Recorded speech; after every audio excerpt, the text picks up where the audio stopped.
Thanks for being back. Thank you. We have a short addition to our program. Tatsiana Khomich will tell the story of her sister, Maria Kalesnikava, and will read a piece of her letter written in person. So please come up the stage. Thank you so much.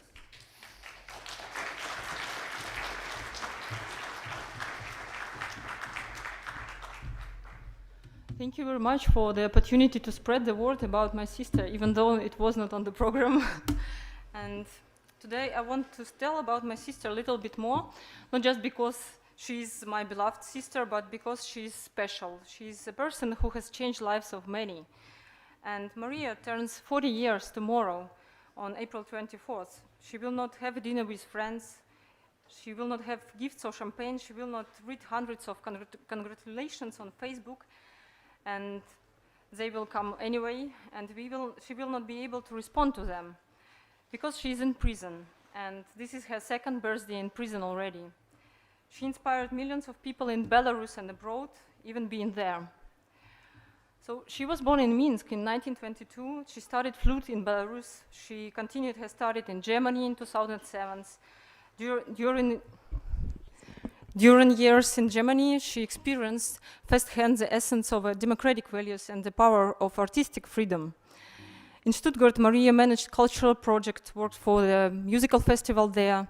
Since 2019, she has been commuting between Minsk and Stuttgart and began to establish a space for experimental arts in Belarus. Through her cultural work, she met Viktar Babaryka, famous philanthropist who is the head of Belarus' largest bank, supported artistic projects. Things turned out differently. Babaryka decided to change to politics and ran for presidency in May 2020, and Maria supported him without any hesitation. When Lukashenko had Babaryka arrested in June 2020, Maria took over leadership, and she went from being unknown to well-known in a single day in Belarus, because she spoke up on behalf of Viktar Babaryka team. Later, we, Viktar Babaryka team, decided to support Svetlana Tikhanovskaya. You saw her today in the morning at the beginning of the conference. She was admitted to the presidential election and ran in place of her husband Sergei Tikhanovsky, who was arrested before. And Veronika Tsepkalo also, Valery Tsepkalo's wife, who also ran in his place. Together we were unified opposition. Maria, Svetlana and Veronika went town to town for rallies before presidential elections, gathering thousands of people whenever they went.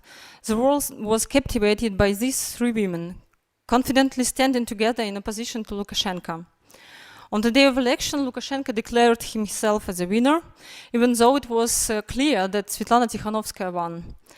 Police attacked protesters with tear gas, with rubber bullets and stun grenades. In just a few days, they threw thousands of people in prisons, and they abused them, they beat them. Next day, after elections, Svetlana was put in exile to Lithuania, but Maria decided to stay.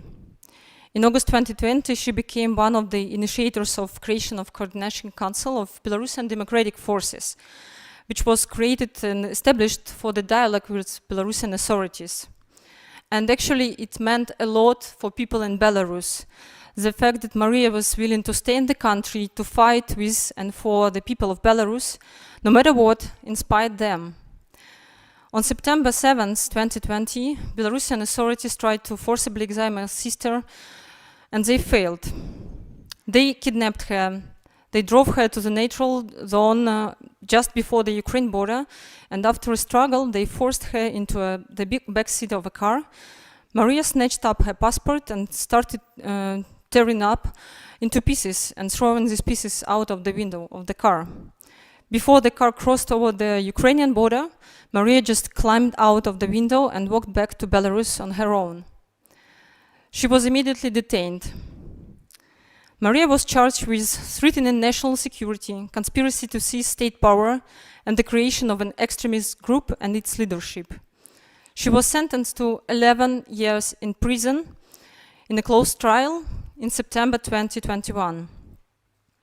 Today she is at women's colony with 40 other female political prisoners.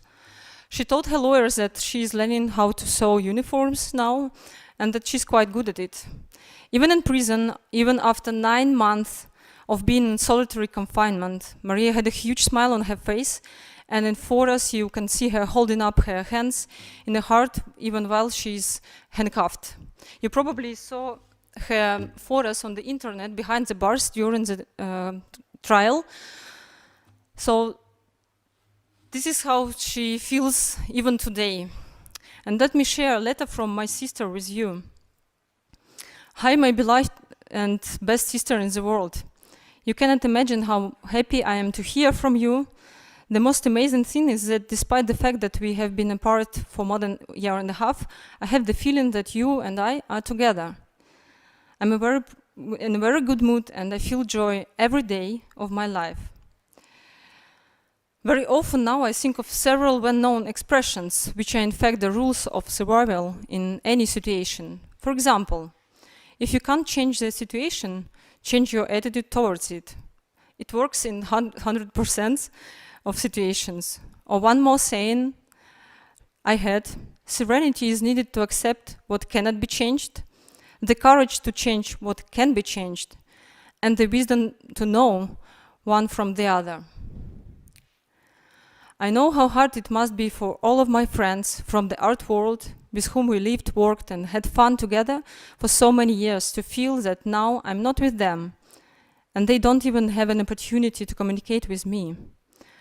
I perfectly understand how hard and painful it is for all relatives and friends.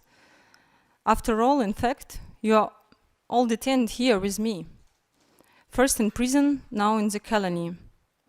And every day for all of you, the load of hard feelings, pain, responsibility does not become less and even become more. We live in a very interesting time, even though completely abnormal. The book 2024 by Vladimir Voinovich recently came to my mind. He seems to have written it in 1982. When I read it, I laughed to tears. But in the current situation, it's not funny. It has acquired a completely different meaning, and the accuracy of what had been written 40 years ago is amazing. In some completely inexplicable way, many people of art, especially poets and writers, feel accurately what happens not only in the present, but they also can predict the future. Everything will be fine. I'm with you, your sister, Maria. Thank you.